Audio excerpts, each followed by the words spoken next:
Today on the Tiger Football Report, we'll take a look at the Tigers' homecoming game against the University of New Hampshire Wildcats. Get ready, Tiger fans. The Tiger Football Report starts now.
For an athlete, there's nothing scarier than a torn ACL.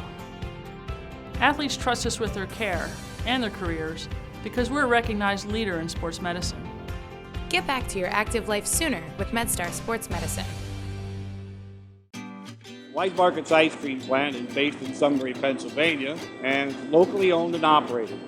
We've been making our ice cream for nearly 50 years. We create roughly 70 flavors of ice cream right now. We use local ingredients, especially our cream, which is from our milk plant. The cream is what gives our ice cream a rich and creamy texture. Now, together with our customers, we've created a product called Peanut Butter Indulgence, which will be coming out this summer. It's a peanut butter ice cream with sea salt caramel swirl and chocolate-covered pretzel. How can you go wrong with that? Personally, I love our ice cream. If you come to our house at any given time, you'll find at least 5 packets of ice cream in our freezer. Our kids grew up eating Wise quality ice cream, and now we get to treat our grandchildren to it. It's been a pleasure for me to be tasting ice cream for over 40 years to Wise Markets, and I'm loving every minute of it.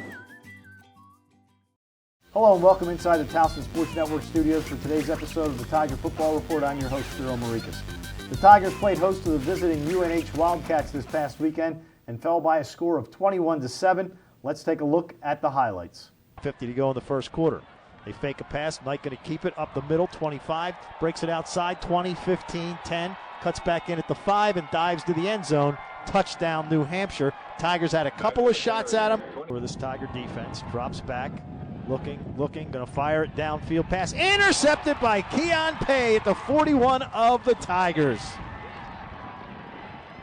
First and 20 Tigers at their own 10. Knudsen going to throw to the near side. Intercepted, touchdown.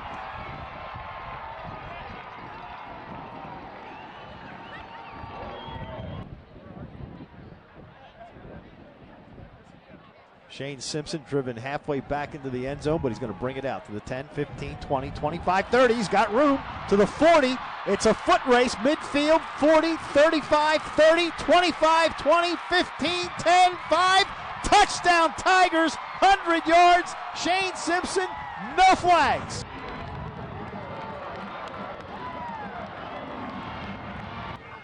New Hampshire showing blitz. Here they come. Ellis going to throw. Nope, he gets hit, fumbles the football. It's loose back at the 40-yard line, picked up by a defensive lineman at the 30, the 25, the 20, 15, 10, 5, touchdown. Shane Simpson accumulated 140 return yards, which included a 100-yard kickoff return for a touchdown. Shane was named CAA Special Teams Player of the Week. As always, I'm joined by the head coach of the Tigers, Rob Ambrose. And Coach, let's stay with Shane.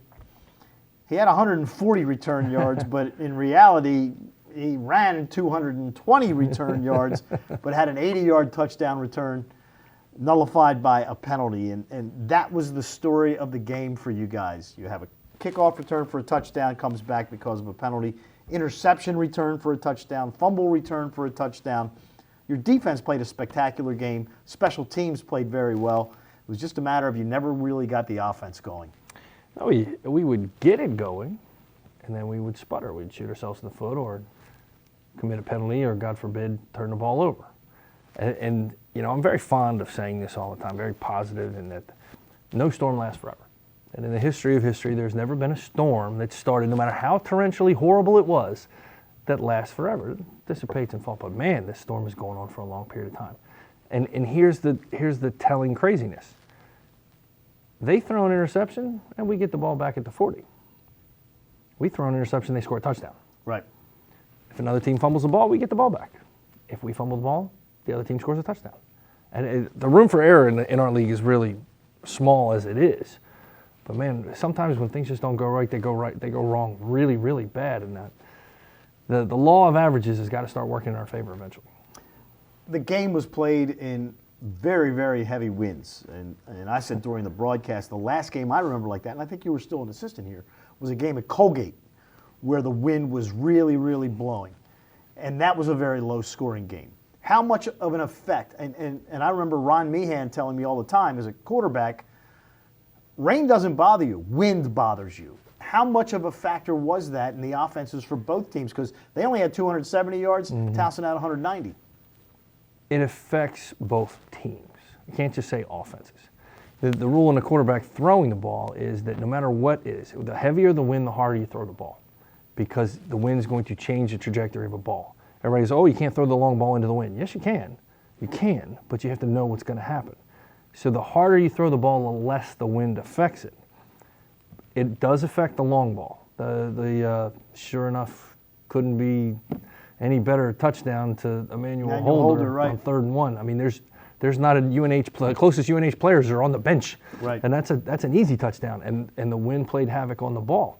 And we didn't put Jake in position to punt the ball really into the wind, but they did. And you saw how bad. I mean, that's the kind of wind where balls can go backwards. Yes, I was watching before pregame, and New Hampshire's punter was punting into the wind, and I saw a ball. He was midway through the end zone. He punted it. The ball got to the 30-yard line and then drifted backwards and landed at the 22. Yeah.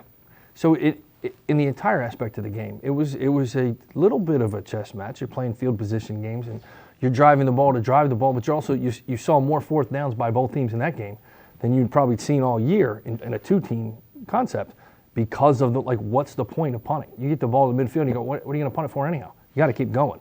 You got to keep trying to get a first down, so you don't want to punt the ball. And those horrid reverse punts, those are momentum changers. So a little bit of a quiet chess match going on both sidelines, trying to keep that bad thing from happening. How much of a change do you make game day? You've practiced all week. Now you go out on the field before the game and the wind's blowing 35, 40 miles an hour. How much do you have to go on the fly and say, okay, these are the things we worked on that we can't do today because of the wind?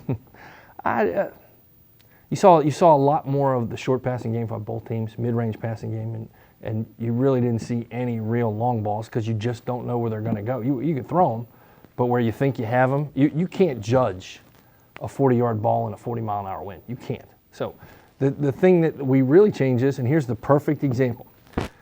Aiden O'Neill, our place kicker, said, I feel perfectly good from the 40. The ball being on the 40. So that's a 57-yard field goal. Going with the wind. Right. He told me, he goes, Coach, you got to get it to the 12 into the wind. A 29-yard field goal. Yeah, and he was being nice. We got to the 16 and he's looking at me. And it wasn't a confident look. And there aren't too many football games when you're kicker at college or any level when the wind is blowing so hard that when you get to around the 15-yard line, he's not feeling real confident about a straight-ahead field goal. Right. That shows you how hard that wind was blowing. Your defense has played much better the last few weeks than they did earlier in the season. What's been the difference? We're playing the whole game. Go to the second half go back to when all this began in the St. Francis game. We played lights out in the second half. Go to the Villanova game. Played lights out in the second half of the Villanova game. The first half was one of the most putrid halves of defensive football I've ever been around in my life. But week after week, that 60-minute mentality is starting to take over with some of these guys, especially the younger guys. They're going, okay, I got this, and they'll play, but they're hitting the wall. They're hitting the wall mentally, they're hitting the ball physically, and now they're not. And you see greater consistency, especially out of the back end, less big plays, and more guys running to the football, and we're tackling better.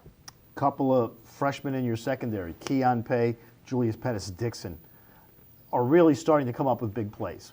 And Pettis-Dixon, as a cornerback, not just with the interceptions, he came up with a huge sack on Saturday. Almost had two. guys that are young, and the systems that we're running, these are NFL style systems. This is not, it's at least master level football, not doctor level football. And it takes a while for these kids to understand it, and not even understand it. They might know what they're doing, but they're still thinking their way through it. And you watch a guy like Keon, especially, when he knows where to go and how to go, and he gets there really fast, he gets there really physical, and he makes really good plays on the ball. But you'll see some other times where he's thinking, and thinking's about the worst thing you can ever do as a football player. You have to be to the point where you know, and when you know, you go. And they're fun to watch. Gary Danielson, the CBS analyst who was a great college football player and played in the NFL, has always said that when he meets with freshmen and they get a little cocky with him, he looks at him and he says, "We were all superstars in high school." We say that in the beginning when after we recruit these guys and they get here, we bring all these freshmen in and I go, how many guys were all league, all American, all whatever, and they all raise their hand because they're all really good. I go, good. So was everybody in that locker room, and they're all at least a year, if not 4 years older than you. And I'm just going to ask you one more question. How many of you think any of those guys in that locker room care what you did in high school? That got you in the door. It's what you do now that matters. Right. So the Tigers unfortunately fall to 1-6. And that will do it for today on the Tiger Football Report. Join us next time when we will preview the Tigers game on the road at the University of Delaware. For Rob Ambrose, I'm Spiro Morekas. Have a good weekend. As always, go Tigers.